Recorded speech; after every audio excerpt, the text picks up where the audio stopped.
अज्ञानतिमिरान्धस्य ज्ञानञ्जनशलाकया चक्षुरुन्मीलितं येन तस्मै श्रीगुरुवे नमः।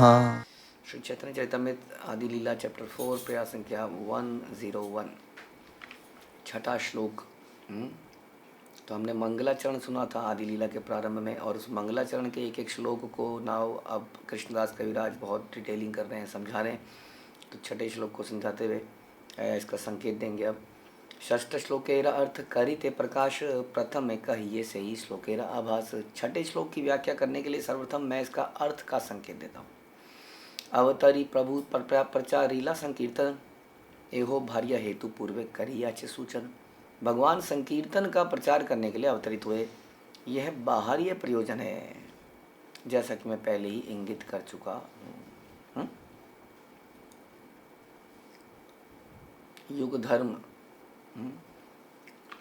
जैसे हम सुनते हैं कि भगवान राक्षसों का वध करने के लिए वासुदेव कृष्ण को आगे करते हैं, या कहीं कहीं विष्णु अवतार आगे होते हैं।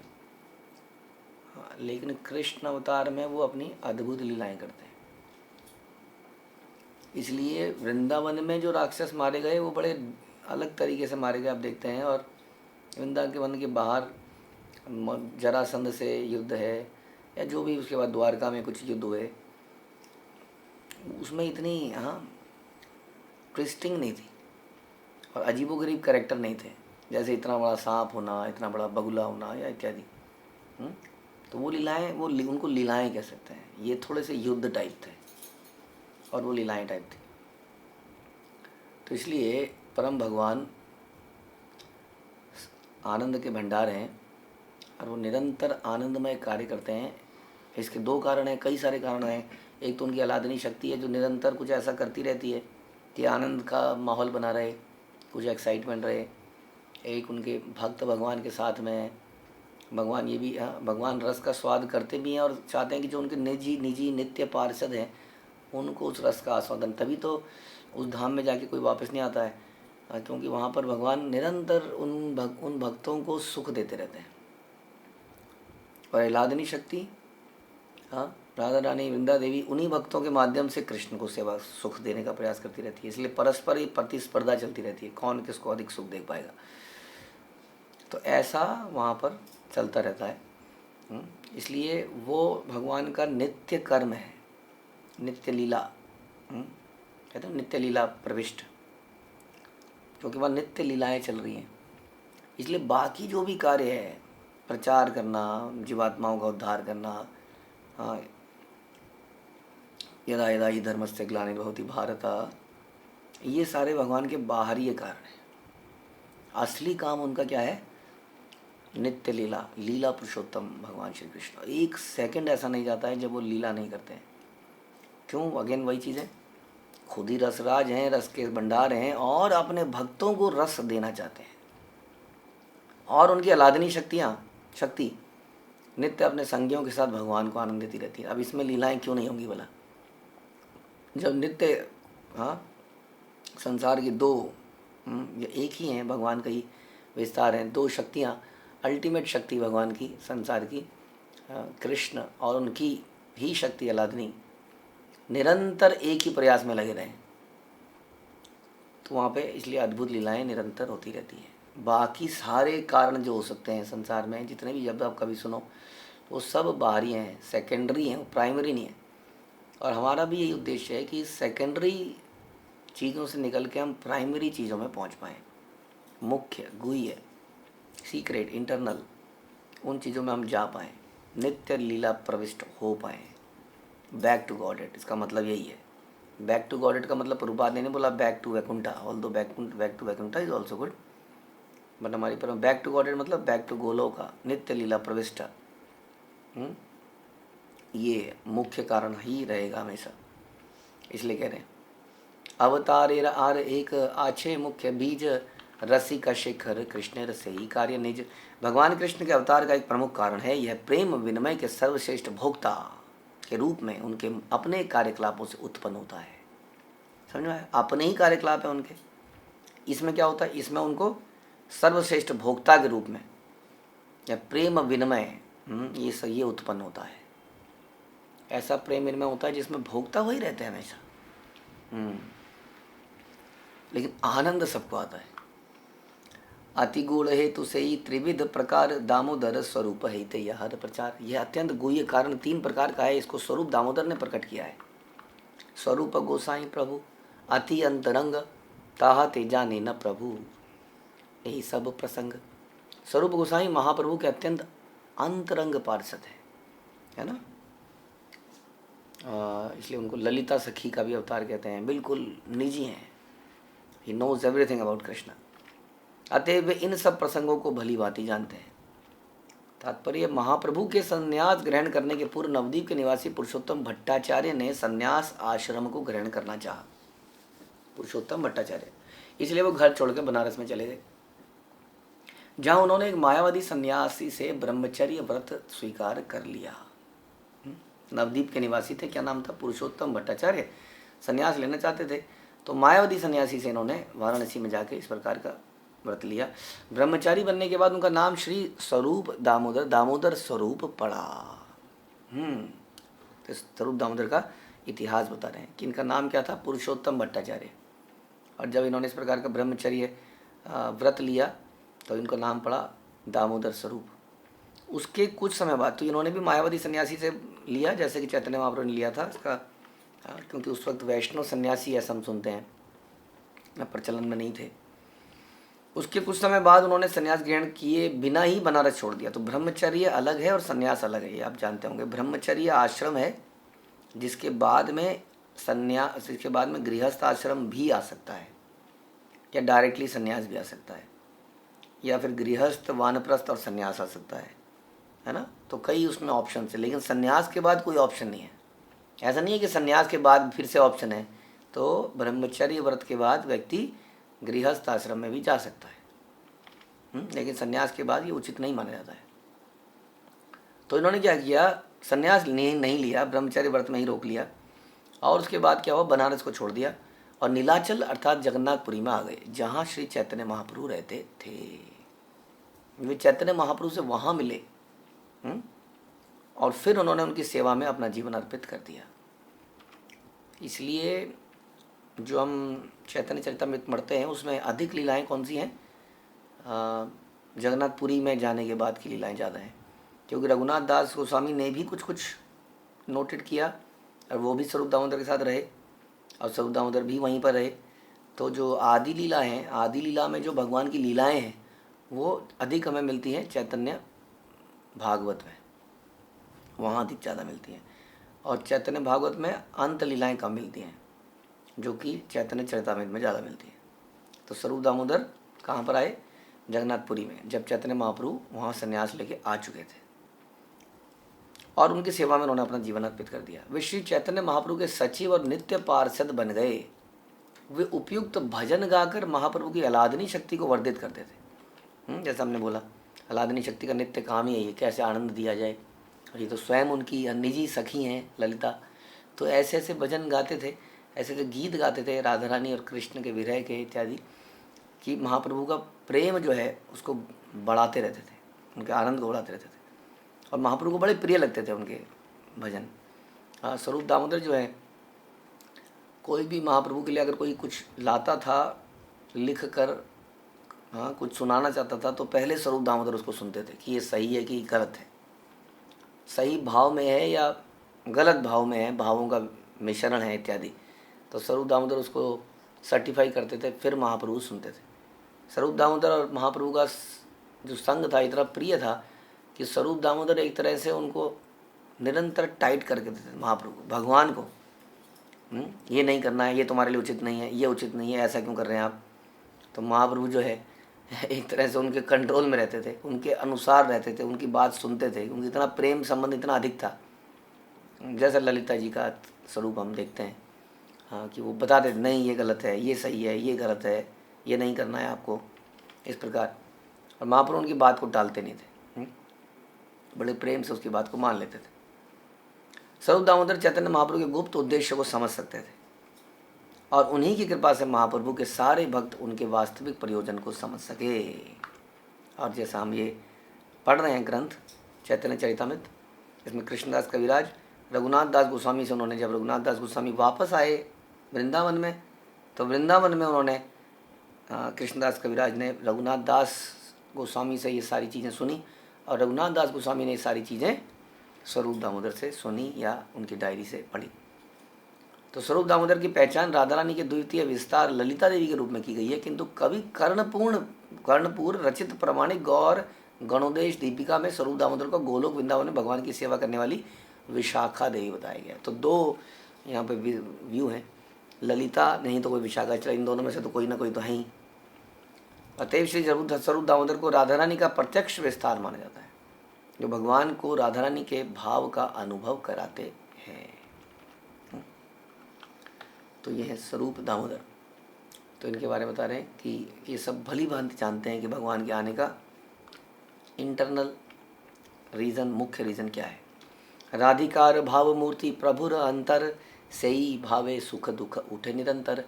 चैतन्य महाप्रभु का हृदय श्रीमती राधा रानी के भावों की मूर्ति है। इस प्रकार उसमें हर्ष तथा पीड़ा की भावनाएं निरंतर उठती रहती हैं। हर्ष और पीड़ा, भगवान मिलेंगे मिलेंगे मिलेंगे, अब भगवान जा रहे हैं, दूर जा रहे हैं, दूर जा रहे हैं, दूर जा रहे हैं। तो युगायितम निमेषण चक्षुषा प्रविशायितम, जो हम कहते हैं कि भाव इतना था, महाभाव, जैसे हमने सुना था कि वो एक सेकंड के लिए भी कृष्ण से दूर नहीं रह सकती, इसलिए गोपियाँ अक्सर ब्रह्मा जी को कोसती थी कि तुम ये पलक भी झपकनी नहीं चाहिए। और ऐसे में अगर कृष्ण बीच में चले ही जाते थे उनके प्रेम की वृद्धि करने के लिए, तो वो और ज़्यादा क्या होता, पीड़ा, और फिर मिलने पर और ज़्यादा हर्ष। तो इस प्रकार का भाव चैतन्य महाप्रभु में देखा गया, क्योंकि इसी का स्वाद तो चखने आए थे वो। ये भी एक स्वाद है वास्तव में। लोग एक्साइटमेंट के लिए माउंटेन से कूदते हैं, हवाई जहाज से कूदते हैं, समुद्र के नीचे चले जाते हैं। उसमें एक्साइटमेंट क्या है कि उसमें कहीं ना कहीं मरने का डर है। ब्रेन में एक ऐसा लिक्विड रिलीज होता है जो कि हमारे अंदर एक एक्साइटमेंट पैदा करता है। इसलिए लोग हॉरर मूवी क्यों देखते हैं, किसी को अच्छा लगता है, लेकिन उससे एक ऐसी एक्साइटमेंट पैदा होती है जो लोगों को अच्छी लगती है। क्योंकि ये एक्साइटमेंट नेचुरली प्रेम से पैदा हो, ये हमारे लिए पॉसिबल नहीं है, क्योंकि हमारे अंदर बहुत सारे अनर्थ हैं, काम क्रोध इत्यादि। इसलिए हम लोग आजकल लोग क्या करते हैं, इस एक्साइटमेंट को का टेस्ट लेने के लिए खतरनाक काम करते हैं, और उसमें रिस्क है, मर गया मर गया मर गया मर गया, बच गया बच गया बच गया। हाँ, तो बड़ा आनंद आता है, यही आनंद रह गया है। बाकी कोई आनंद रह नहीं गया है भगवान के धाम में। अब वैसे ही खाने पीने का आनंद है, एक्साइटमेंट होती है, ये खाएंगे ये खाएंगे खाएंगे, और आई थिंक 10-15 मिनट बाद ही लगे डिप्रेशन होने लगता है, क्यों खा लिया, क्या कर लिया, हाँ अब क्या होगा, वैसी मुसीबत आई हुई है, अब चलना पड़ेगा, अब भागना पड़ेगा, डिप्रेशन। उस डिप्रेशन को मिटाने के लिए व्यक्ति कुछ कुछ चुगता रहता है। वो पैक्स आते हैं, पैकेट्स, यस, क्योंकि खाते हुए आदमी का डिप्रेशन कम होता है, लेकिन खाने के तुरंत बाद डिप्रेशन बढ़ जाता है, क्योंकि उसको ये लगता है कि मैंने खाया क्यों। तो जो मोटापा है, वो लोग डिप्रेशन में और ज़्यादा मोटे होते रहते हैं, एक विशियस साइकिल में फंस जाते हैं। साइकोलॉजिकल डॉक्टर मोटे लोगों से जब चर्चा करते हैं तो ये निकल के आता है कि उनका कारण क्या है मोटापे का, जो बढ़ते ही जाते हैं। उस स्ट्रेस को दूर करने के लिए खाते हैं, और खाने के बाद स्ट्रेस में चले जाते हैं, हाय ये क्या कर दिया मैंने। तो ऐसा ही है ये संसार में, जो एक्साइटमेंट है वो शॉर्ट लिव्ड है बहुत, और उसके लिए हमें आर्टिफिशियल चीज़ों की आवश्यकता पड़ती है। जबकि हमारे शास्त्र ग्रंथ बताता है, जैसे भगवत गीता बताती है कि जब तक व्यक्ति अपने अंतःकरण में ही सुख नहीं ढूंढने लगता, तब तक उसको सुख मिलेगा नहीं संसार में। अंतःकरण में सुख मिलता है, सबसे बढ़िया विजन खिड़की, भगवान का दर्शन आपको अंतःकरण में भी हो सकते हैं। हम उन चिंतनों से सुखी रह सकते हैं, भगवान की लीलाओं को सुनकर, उनका नाम जप कर कर। जैसा हम सुनते हैं, हमें विश्वास होना चाहिए कि प्रारंभिक अवस्थाओं में ये उतने अच्छे लगते नहीं, उतनी एक्साइटमेंट पैदा नहीं करते, लेकिन यही चीज़ें एक्साइटमेंट पैदा करती हैं, तभी इतने सारे ग्रंथ शास्त्र ऐसे भक्त कृष्णदास कविराज अर्थात सुनते हैं। 80-90 साल का व्यक्ति जो ढंग से खड़ा नहीं हो पा रहा है, वो इस ग्रंथ को लिख रहा है, और कितनी एक्साइटमेंट में लिख रहा है। तो ये कुछ लक्षण हैं, और यही लक्षण जो है, इसको देखने के लिए महाप्रभु वास्तव में आए। तो ये हम कह रहे हैं, दिस इज़ रियल एक्साइटमेंट। हर्ष पीड़ा कैसे? तो इसको लेने के लिए चैतन्य महाप्रभु का हृदय राधा रानी के भावों से परिपूर्ण था और उनका रूप उनसे मिलता जुलता था। स्वरूप दामोदर ने उनके इस भाव को राधा भाव मूर्ति कहा है।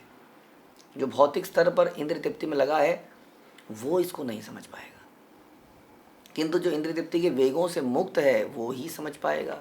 इसलिए भगवान कहते हैं कि यदि तुम मेरा निरंतर चिंतन नहीं कर सकते तो भक्ति के नियमों का पालन करो और इस प्रकार मेरे लिए प्रेम पैदा करो। यानी कि नियम क्या है भक्ति के? भक्ति के नियम यही हैं। ये 4 नियम है, 16 माला है इत्यादि। ये सब में क्या है? इंद्रियां संग्रह कर रहे हैं, इंद्रियों को ही संयम में लेके आ रहे हैं। अल्टीमेटली बैठ रहे हैं, जब कर रहे हैं, मन कर रहा है थोड़ा ये काम कर लूँ, मन कर रहा है थोड़ा ये कर लूँ, मन कर रहा है थोड़ी देर आज ज़्यादा सो जाऊँ, है ना, ये खाना है ये नहीं खाना है, पहले अर्पित करना है, शराब नहीं पीनी है, जुआ नहीं खेलना है। कितनी एक्साइटमेंट है जुआ खेलने में लोगों को, कितने करोड़ों अरबों खरबों का बिजनेस दुनिया में गैम्बलिंग पे चलता है। हाँ, लोगों को भी मालूम है।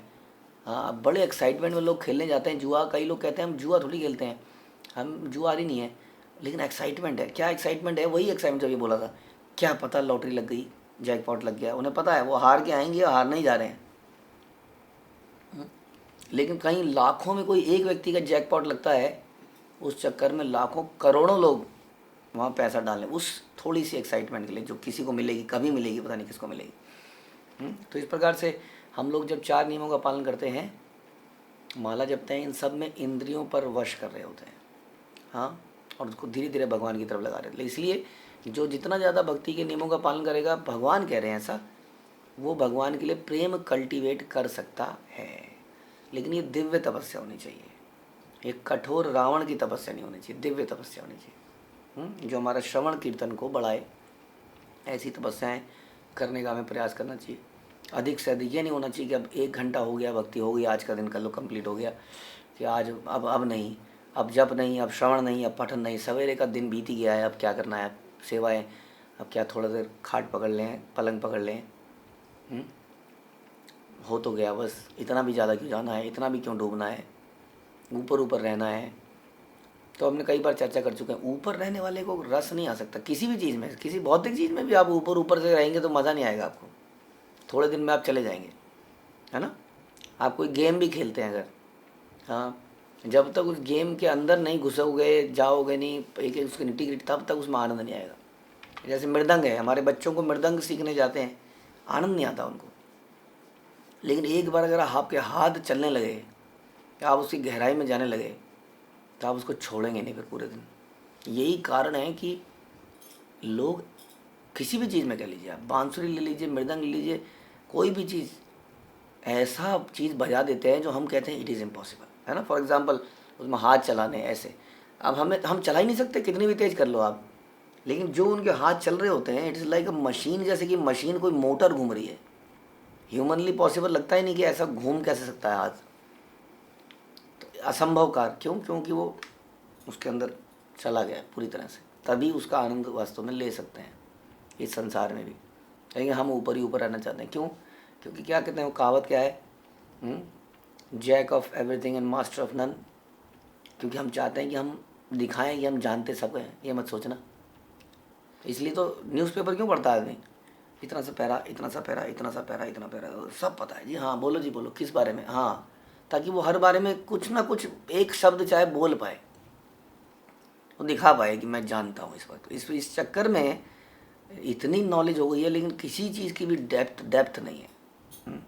सब कुछ शैलो है, एवरीथिंग डेप्थ है ही नहीं कहीं पर भी, ना तो विचारों में, ना किसी गुण में, ना कला में। आजकल कलाएं ख़त्म नहीं होती जा रही, देखिए आप, हाथ की कला, जो भी कलाएं थी सब खत्म होती जा रही है। कंप्यूटर कर देगा हर चीज़, उससे क्या है, मेंटल डेवलपमेंट, डीपनेस हमारे अंदर, कामनेस समाप्त हो गई है। पुस्तकों को कोई पढ़ना ही नहीं चाहता है, इतना समय कहाँ है। सर्फिंग करना चाहते हैं हम, हर चीज़ को सर्फ, है ना, सर्फिंग वर्ड सुना है आपने, इंटरनेट सर्फिंग। ओशियन में भी लोग सर्फिंग करते हैं। सर्फिंग मतलब ऊपर ऊपर, सर्फिंग ऊपर ऊपर करना है, नीचे नहीं जाना है किसी भी चीज़ में। नहीं समय जाएगा ना नीचे को जाएंगे, ऊपर ऊपर ऊपर ऊपर कहाँ कहाँ चले जाएंगे, दुनिया को दिखाएंगे। ये हमारी समस्या है।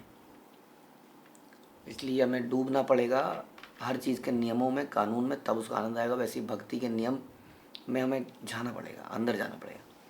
तब वो आनंदमय बनेगी। नहीं तो बस लगे रहेंगे सालों साल, कुछ होगा नहीं। तो जो इंद्रियों के वेगों से मुक्त है वही इस भावों को समझ पाएगा। राधा भाव को गोस्वामियों से समझना चाहिए। क्यों गोस्वामी? गोस्वामी यहाँ कुछ और का मतलब यहाँ बता रहे हैं। गोस्वामी से समझने से मतलब जिसने अपनी इंद्रियों पे वश किया है, उसी से आप समझ सकते हैं राधा रानी का भाव।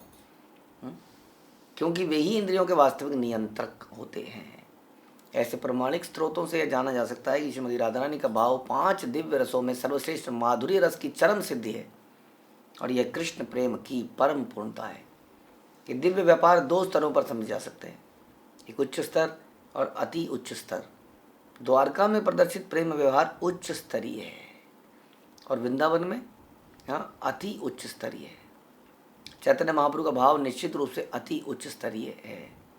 शुद्ध भक्ति में संलग्न बुद्धिमान व्यक्ति श्री चैतन्य महाप्रभु के जीवन से समझ सकता है कि वह अपने हृदय में सदैव कृष्ण वियोग का अनुभव करते थे। अब ये समझाना ही किसी को बहुत मुश्किल है कि ये वियोग है तो फिर आनंद कैसा है ना। अगेन, क्योंकि उसने हमेशा अपने आप को भोक्ता माना है। और यहाँ क्या बता रहे हैं, भोक्ता कृष्ण है तो कृष्ण को दो। अब उसने कभी इस बात को इमेजिन नहीं किया संसार के लोगों ने कि जैसा हम अक्सर बोलते हैं कि यदि आप देंगे तो आपको आनंद आएगा। उसको लगता है कि ऐसा कैसे हो सकता है भाई, कुछ लूँगा तभी तो आनंद आएगा। हाँ, ला ला ला ला तो बना ला ला। लाला जी क्या करते हैं, हाँ जी बताओ जी, आने दो कहते हैं ना, इधर से पैसा आने दो उधर से माल आने दो। सप्लायर पैसा मांगेगा, बड़ी मंदी चल रही है ले लियो भैया, देखना दुकान की हालत क्या है। ग्राहक मांगेगा, ग्राहक कम कर दो भैया, कॉस्ट पे दे रहा हूँ, मर जाऊँगा, देख क्या पहन रखा मैंने, देख क्या ऐसा कपड़े पहन रखे हैं। वो रोता ही रहेगा लेकिन लाला करता रहेगा। और वैसे ही हर व्यक्ति एक्चुअली में उसकी वहाँ चल रही है, हम कहीं और चलाते हैं। तो हम ऐसा इमेजिन, हमारे दिमाग में ऐसा ब्रेन हमारा वायर्ड है कि उसको लगता है कि जब कुछ प्राप्त होगा तो अच्छा लगे। इसलिए बच्चे जो है, बच्चे क्या बड़े भी, जब जन्मदिन आता है तो सबसे एक्साइटमेंट क्या चीज़ की है कि मुझे गिफ्ट मिलेंगे, यही एक्साइटमेंट है उसकी। और हम भी उसकी एक्साइटमेंट को बढ़ाते ही हैं, उसको स्पेशल दिखाते हैं कि उसको गिफ्ट मिलेंगे तो उसको जीवन में आनंद आएगा। हाँ, तो उसको ये वायर्ड हो चुका है इस तरह से हमारा ब्रेन। इसलिए दास दास दास अनुदास बड़ा मुश्किल है समझना कि ठीक है, उसको लगता है सेवा करना मेरा कर्तव्य है, it is my duty to serve. ये this can not be my source of pleasure, है ना। सोर्स ऑफ प्लेजर नहीं लगता है, हम लोगों को भी ऐसे लगता है करना चाहिए। गुरु से इतना कुछ प्राप्त हुआ है उनको देना चाहिए, भगवान से इतना कुछ प्राप्त हुआ है उनको देना चाहिए। दिस इज़ नॉट प्रेम भक्ति। हम कहते हैं ना कि गुरु हमें क्या देखते हैं, प्रेम भक्ति प्रदान करते हैं। तो ये प्रेम भक्ति नहीं है, ये दिस इज़ ड्यूटी, करना चाहिए। इसलिए हम एक लिमिट तक ही करना चाहते हैं, उसके बाद हम कहते हैं हो गया बस, अब और नहीं, आज का हो गया, 1 महीने का हो गया, हमने कुछ दान दे दिया बस हो गया, इस साल के लिए हो गया, बस हमने कहीं सेवा कर दी बस बहुत हो गया, बहुत दिनों के लिए हो गया। तो हम उसको ड्यूटी की तरह करते हैं। इसलिए उसका एक टाइम बाउंडेशन बना रखी है हमने, जैसे ऑफिस के अंदर है। लेकिन हम ये नहीं समझ पाते हैं कि ये आनंद का अगर सोर्स है तो ये कंटिन्यूस है। अगर कंटिन्यूस, कौन सा संसार में ऐसा व्यक्ति है जिसको कंटिन्यूसली आनंद नहीं चाहिए। हमने कभी नहीं कहा कि आनंद गलत है। हो सकता है कुछ निर्विशेषवादियों, मायावादियों ने ऐसा बोला हो, झूठा है आनंद, आनंद नहीं है संसार में, आनंद है लेकिन वो सर्व करने में। तो ये बात कैसे किसी को समझाई जाए, क्योंकि बिल्कुल डिफरेंट है। जो हम बिल्कुल, हमारा सब नेचर बन चुका है, इसको हम सोच के जीते ही ऐसे हैं। बचपन से मैं तो इस चीज़ को ऑब्जर्व करता आ रहा हूँ। रिश्तेदारियों में मैंने बहुत कुछ देखा। कभी किसी को हमने बर्थडे का गिफ्ट दिया तो कितनी बार ऐसा उल्हाना वहाँ से आई या बोला कि गया कि ये तो, इसमें तो ये समस्या है, इसमें तो ये समस्या है, ये तो ऐसा नहीं था, ये तो, क्योंकि आदमी ने सोचा ही है हमेशा, है ना। हमें भी कई बार कुछ मिलता है तो हमारे दिमाग में यही आ जाता है कि नहीं, कि इसमें तो ये कमी है, इसमें तो ये कमी है, ये तो मेरे पास था, ये तो छोटा ले आए तुम, ये तो तुम बड़ा ले आए, या वटेवर। चलो छोटा बड़ा तो अलग बात है, क्योंकि वो एक्सपेक्टेशंस रहती हैं हमारी। ये मिलना था लेकिन क्या मिला। तो इसलिए हम लोग अभी चर्चा कर रहे थे कुछ दिन पहले एक कंपनी के अंदर कि रियल फ्रीडम क्या है। यही ये बंधन है। जब हम ये सोचते हैं कि मुझे क्या मिलेगा, तो उसमें there is a dependency on somebody else, कि वो हमें क्या देगा, देगा कि नहीं देगा। हाँ, एक तो ये चिंतन है। और जब नहीं देगा तो डिप्रेशन है, बुरा लगता है। हाँ, हो गया बेकार सब, रस आया इसमें, रस नहीं आया, क्योंकि मिलना था, नहीं मिला, और हम दूसरे व्यक्ति पर डिपेंडेंट हैं, वो हमें देगा कि नहीं देगा। लेकिन यदि मुझे देना हो तो मैं अपने को नियंत्रित तो कर ही सकता हूँ इतना। अगर मेरी चेतना शुद्ध रहे तो देने के भाव को हम हमेशा बना के रख सकते हैं। और हम दे रहे हैं तो डिपेंडेंसी किसके ऊपर है? हमारे ऊपर है। हाँ, कौन सा ज़्यादा कंट्रोल में है? ऑब्वियसली हम अपने ज़्यादा कंट्रोल में है। टोटल कंट्रोल तो नहीं करते अपने आप को, लेकिन फिर भी है ना। तो कितना बढ़िया है। तो ये सारे विचार हैं जो हम समझ सकते हैं। राधा रानी निरंतर वियोग में है और कृष्ण चैतन्य भी निरंतर वियोग में है। हाँ, इस वियोग में कैसे आनंद है। हाँ, ये वियोग भी इसी बात का है कि हम कैसे सर्व कर पाएँ। I am not able to serve. भोगने का वियोग नहीं है ये, और इस वियोग में आनंद है। जैसे हमने बताया कि सर्व बड़ा उल्टे शब्द हैं। वियोग में आनंद है, देने में आनंद है। हाँ, संसार में क्या है? मिलने पे आनंद है और लेने पे आनंद है। उसका बिल्कुल विपरीत है। तो अब हम सोचिए हमें कितना काम करना पड़ेगा इसके ऊपर, आपको, मुझे, हम सबको, है ना। क्योंकि हमने बिल्कुल डिफरेंट सोच बनाई है because of the environment we are in, which is I centric. इसलिए कहते हैं ना आजकल की डेट में आईफोन बड़े इंपॉर्टेंट हो गए, क्योंकि सब कुछ आई सेंट्रिक है यहाँ पर। What's in it for me, I, me, mine. तो उसके विपरीत ये क्या है? यू, वी, ये इन शब्दों पर ज़्यादा है। तो इसलिए यहाँ पर वियोग है, उसमें आनंद बता रहे हैं, सर्व करने में आनंद बता रहे हैं, देने में आनंद बता रहे हैं। तो इसके लिए लेकिन क्या है? पहले इंद्रियों को नियंत्रित करना पड़ेगा। जब इंद्रियां फड़ फड़ फड़ फड़ फड़ फड़ करती रहेंगी सांप की जीभ की तरह, तब ये बात समझ में आएगी। हाँ, उनको तृप्त करना पड़ेगा, और तृप्त वो वस्तुएं पाकर नहीं हो सकती हैं, वंचित करके तृप्ति जनरली आती है। जैसे कि एक और छोटा सा एग्जाम्पल, आप लोगों ने देखा होगा कि कई बार जब व्रत रखते हैं तो व्रत रखने के बाद में उस वक्त तो बड़ी बिलबिला रही होती है इंद्रियां, लेकिन जब रख लेते हैं तो शाम तक आपने महसूस किया होगा अगले दिन तो अच्छा सा लगता है, थोड़ा हल्का सा लगता है। जबकि हम खाते हैं, पीते हैं, और तब भारीपन महसूस होता है। यानी कि भोग करने में भारीपन है और त्यागने में हल्कापन है कि नहीं। तो ये है, ये सारे बहुत सारे ऐसे विचार हैं। आप इनके बारे में अगर हम सोचेंगे तो हम समझ पाएंगे। तो उसी वियोग में कभी कभी उन्हें लगता है कि उन्हें कृष्ण मिल गए हैं और वे उनके साथ मिलन सुख भोग रहे हैं, वो भोग रहे हैं कृष्ण। इस वियोग तथा मिलन की महत्ता विशिष्ट है। यदि कोई इसे जाने बिना भगवान चैतन्य के उच्च पद को समझने का प्रयास करेगा तो गलत फहमी में रहेगा। सर्वप्रथम उसे पूर्णतया स्वरूप सिद्ध बनना पड़ेगा। स्वरूप सिद्ध मतलब समझते हैं ना आप अच्छे से? स्वरूप सिद्ध मतलब ये नहीं कि मैं वहाँ पर तोता हूँ, या वहाँ पर मैं मैना हूँ, या वहाँ पर मैं मोर हूँ और मोर की तरह करने लग जाऊँ वहाँ वहाँ, हाँ, या गोपी बन जाओ, घाघरा पहन लो। It is not like that. स्वरूप सिद्ध मतलब जीवेर स्वरूप है कृष्ण, नित्य कृष्ण। यही तो बताया, जीवेर स्वरूप वर्ड आया ना वहाँ। तो स्वरूप सिद्ध मतलब इस स्वरूप को समझ, इसकी सिद्धि, perfection in it, that is स्वरूप सिद्ध। कोई पूछ रहा था उस दिन पहले, बड़ी द मीनिंग ऑफ स्वरूप, यही है। उस स्वरूप की सिद्धि का मतलब होता है, सिद्धि किसको कहते हैं? समाधि किसको कहते हैं? जो निरंतर अवस्था होती है उसको समाधि या सिद्धि कहते हैं। निरंतर, जब व्यक्ति निरंतर इस भाव में रहे अपने स्वरूप में, जो अभी बोला नित्य कृष्णदास, तो सिद्धि है। स्वरूप सिद्ध व्यक्ति इस बात को समझ पाएगा बताने।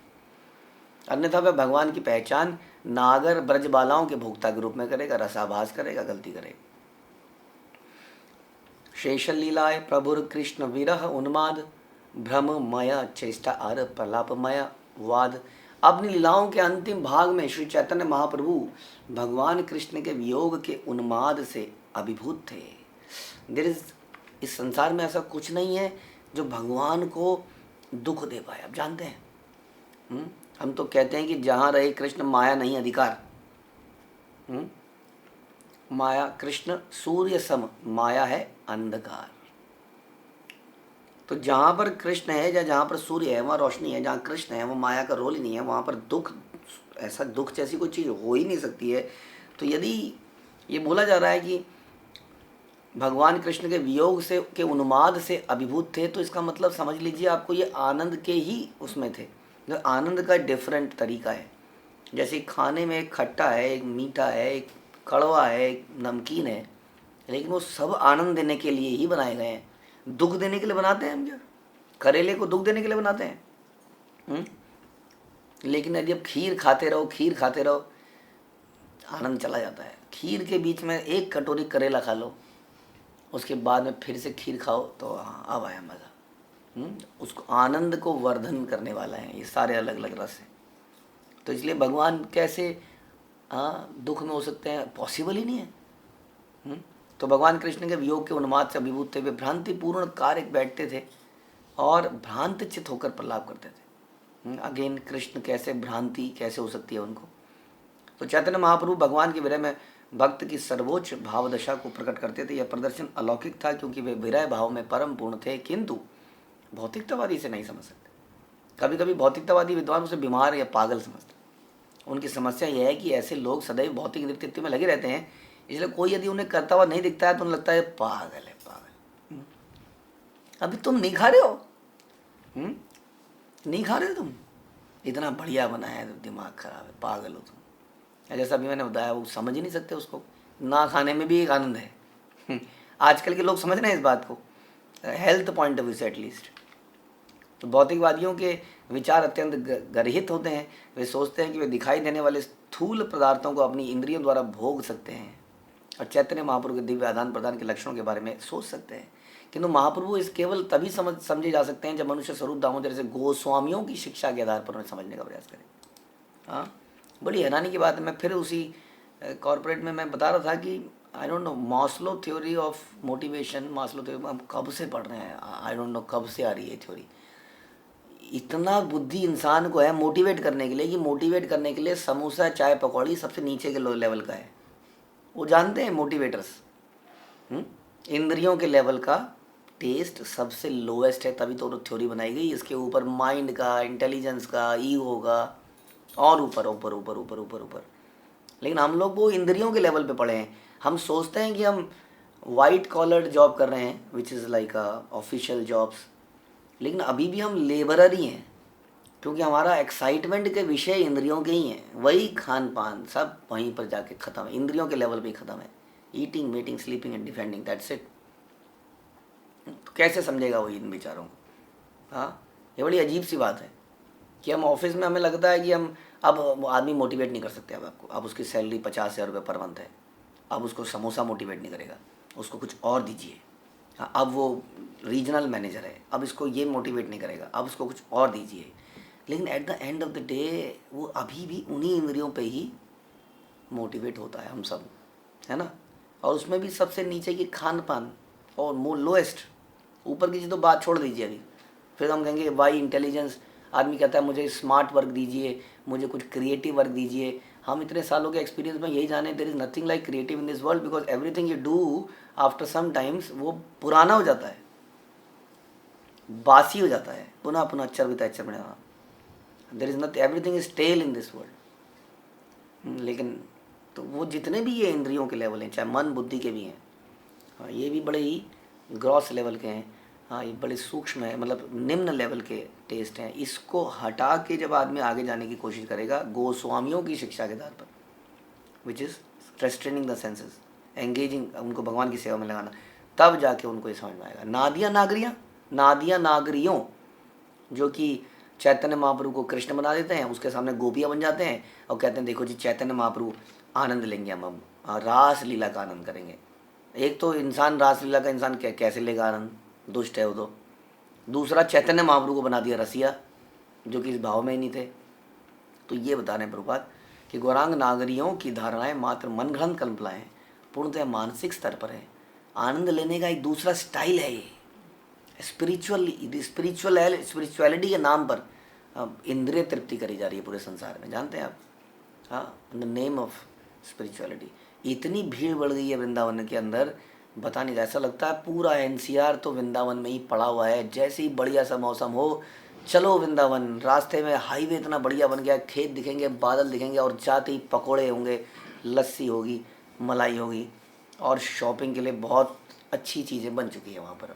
बहुत सारे मॉल्स वहाँ पे आते जा रहे हैं, क्योंकि ये कोई पिकनिक स्पॉट बन चुका है। हाँ, तो स्पिरिचुअलिटी के नाम पर हम लोग इंद्रिय तृप्ति करते हैं, इसलिए इन भावों को कभी नहीं समझ पाएंगे। हरे कृष्ण। श्रील प्रभुपाद की जय, श्री चैतन्य चरितामृत की जय, श्री कृष्णदास कविराज की जय।